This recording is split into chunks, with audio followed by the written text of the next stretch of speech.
नमस्ते, स्वागत छ यहाँहरूलाई पुनः युविसा कुकिङमा। सदा जस्तै आज पनि एउटा नयाँ रेसिपीलाई लिएर हजुरहरूमा सेयर गर्न आइसकेकी छु। आशा छ हजुरहरूले यस रेसिपीलाई अन्त्यसम्म हेरेर साथ दिनुहुनेछ। आज भने मैले हजुरहरूमा गाभाको रेसिपीलाई लिएर सेयर गर्न आएकी छु। अहिले हरियो तरकारीको रूपमा गाभाको सिजन एकदमै धेरै रहेको छ। त्यसैले साथीहरू मैले चाहिँ हजुरहरूमाझ यो गाभाको रेसिपीलाई लिएर सेयर गर्न आएकी छु। त्यसको लागि हामीले यहाँ टिप्न जाँदैछौँ गाभा। हामीले चाहिँ यो कलिलो गुबालाई लिएका छौँ।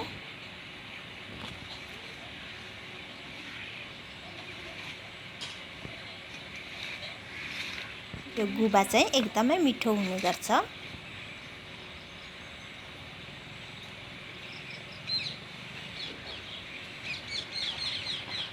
आज चाहिँ हामीले यो करकलको गुबा यसरी टिपेका छौँ।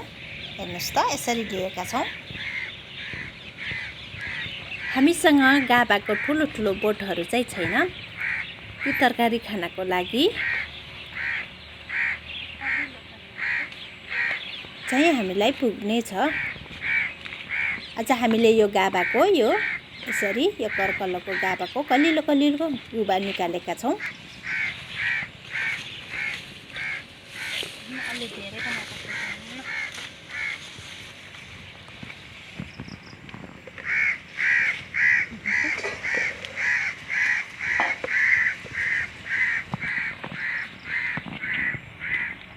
हजुरहरूले यो गाभालाई आवश्यकता अनुसार लिन सक्नुहुनेछ।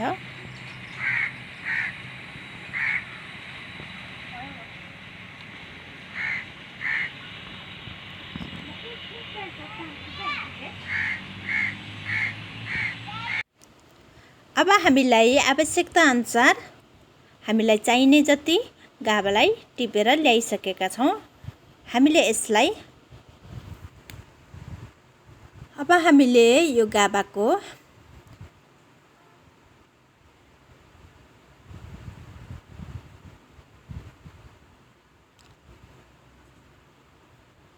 सबै गाभाहरूको यो रेसा हामीले यसरी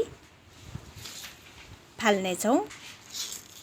यो डन्ठीको भाग र यो तलको यो पातको भाग यसरी छुट्टै लिनेछौँ।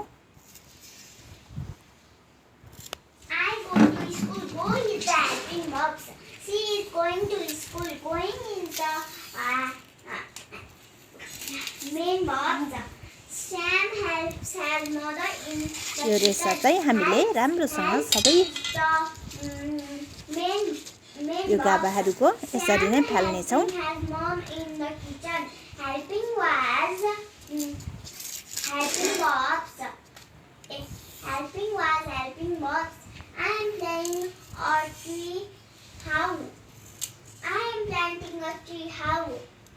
Planting is the helping box. यो हाम्रो गाभाको यो करकलको यो रेसा चाहिँ हाम्रो एकदमै सजिलोसँग जान्छ। हजुरहरूले पनि यसै गरी सबै गाभाहरूको यो रेसालाई यसरी फाल्नुहोला।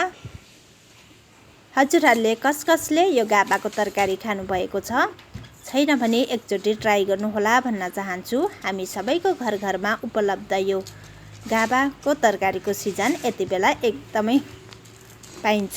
हामीले भने यसको रेसालाई सबै फालिसकेका छौँ। अब भने हामीले यसलाई राम्रोसँग पखाल्न जाँदैछौँ। एक गरी यसै गरी राम्रोसँग धुनेछौँ। हामीले यसलाई सफा पानीमा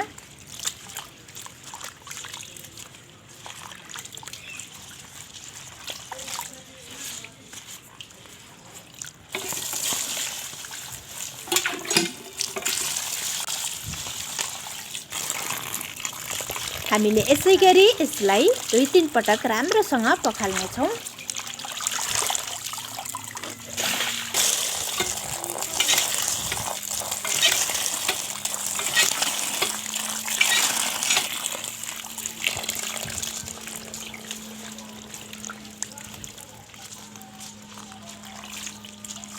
सफा पानीमा। अब हामीले यसलाई सफा पानीमा पखालेर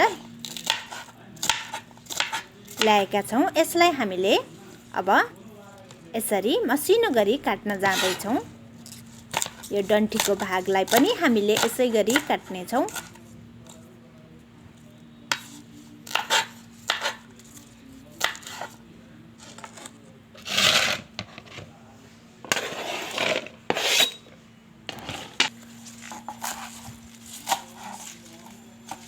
हामीले डन्ठी अनि यो पातलाई सँगै यसरी नै काटेका छौँ। हाम्रो यो चाहिँ गुबा गुबा एकदमै कलिलो रहेको हुँदा हामीले यसलाई एकैचोटिमै काटेर लिएका छौँ। सबै गाभाहरूलाई यसै गरी काट्दै जानुहोला।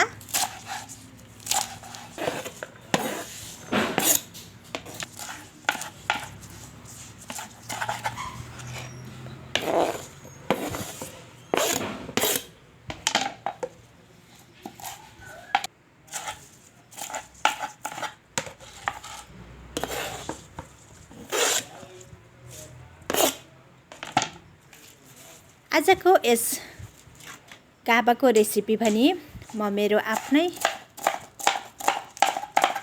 स्टाइलमा बनाउन जाँदैछु। अब हामीले सबै गाभाहरूलाई काटिसकेका छौँ। यता हामीले एउटा कुकरलाई लिएका छौँ।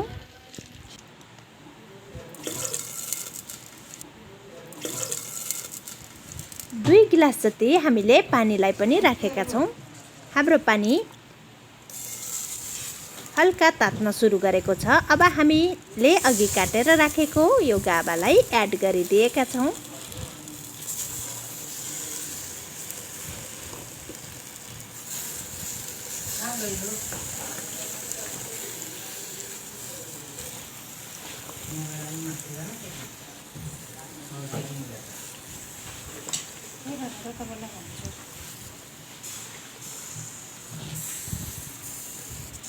यो कुकरमा हामीले सबै गाभालाई राखेका छौँ। अब हामीले थोरै मात्रामा नुनलाई पनि एड गरिदिएका छौँ।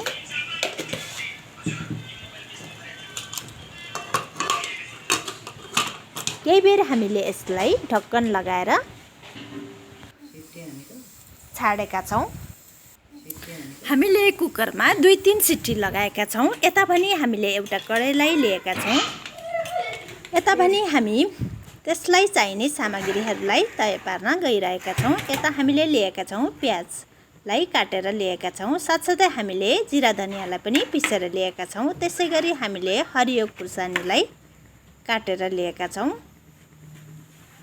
टमाटरलाई पनि काटेर लिएका छौँ। यता हाम्रो गाभा रेडी भइसकेको छ। हामीले निकालिसकेका छौँ। यतिको भएर पाकिसकेको छ। हामीले ग्यासलाई अफ गरेका छौँ। 2-3 सिटी लाएपछि हाम्रो गाभा यतिको हुने गरी पाकेको छ।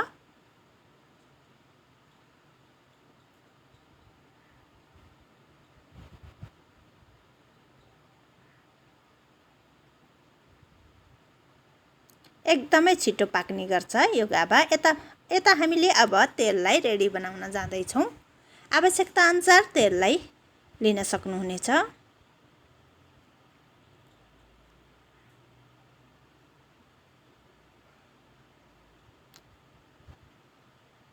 हाम्रो तेल तातेर रेडी भइसकेको छ। हामीले त्यसै गरी टिमुरलाई पनि फुराएका छौँ। थोरै मात्रामा जिरालाई पनि फुराएका छौँ। हाम्रो जिरा टिमुर मरिच फुरिसकेको छ। साथसाथै अब हामीले यो भटमासलाई पनि राखेका छौँ। अघि नै हामीले भिजाएर राखेका थियौँ भटमासलाई पनि। हजुरहरूले गाभालाई मात्रै पनि पकाउन सक्नुहुनेछ। मैले भने आज भटमासलाई पनि मिक्स गरेको छु। हाम्रो भटमास यतिको भएपछि हेर्नुहोस् त पड्किरहेको छ। अब हामीले अघि काटेर राखेको प्याजलाई पनि एड गरिदिएका छौं।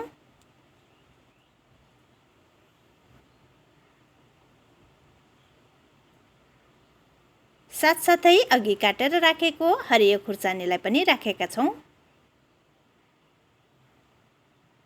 एकचोटी हामीले यसलाई चलाउँछौं। कालो भटमासलाई लिएको छु मैले पनि आज।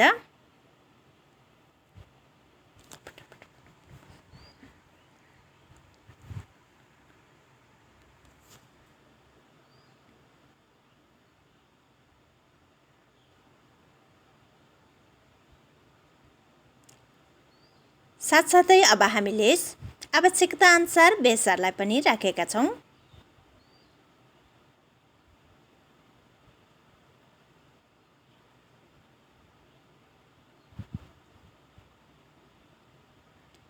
अघि काटेर राखेको टमाटरलाई पनि एड गरेका छौं। साथसाथै अघि पिसेर राखेको जिरा धनियाको पेस्टलाई पनि एड गरिदिएका छौं। अब हामीले यसलाई एकचोटी राम्रोसँग चलाउँछौं।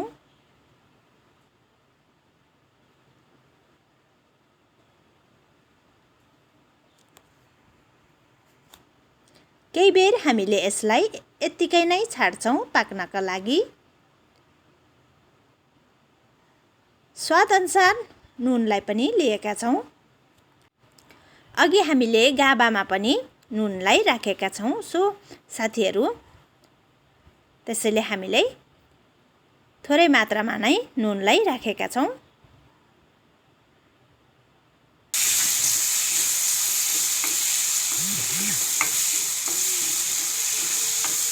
यसलाई पनि हामीले एकचोटी राम्रोसँग चलाउँछौं।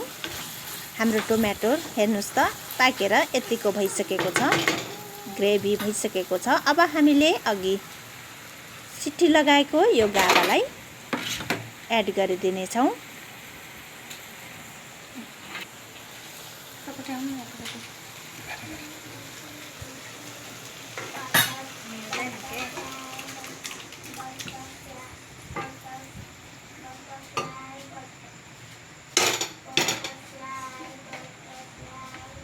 हामीले यसलाई एड गरिदिएका छौं। अब हामीले यसलाई एकचोटी राम्रोसँग चलाउँछौं।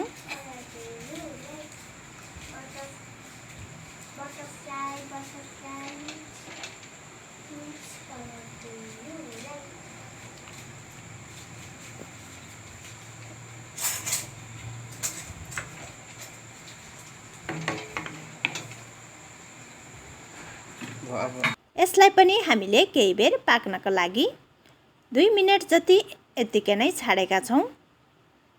हेर्नुस् त हाम्रो गाबा उम्लिन थालिसकेको छ। अब भने हाम्रो गाबा लगभग पाकेर रेडी भइसकेको छ।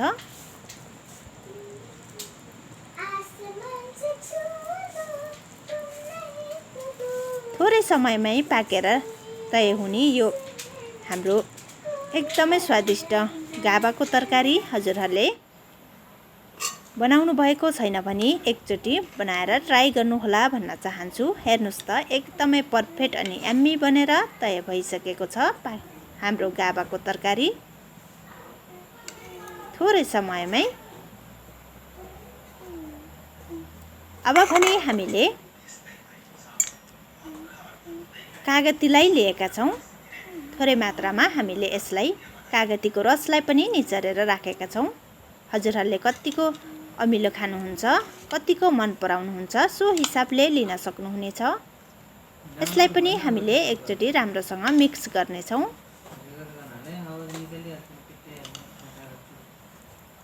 हेर्नुस् त देख्दा खाउँ खाउँ लाग्ने हाम्रो गाबाको तरकारीको रेसिपी हामी सँगै बसेर तयार भइसकेको छ।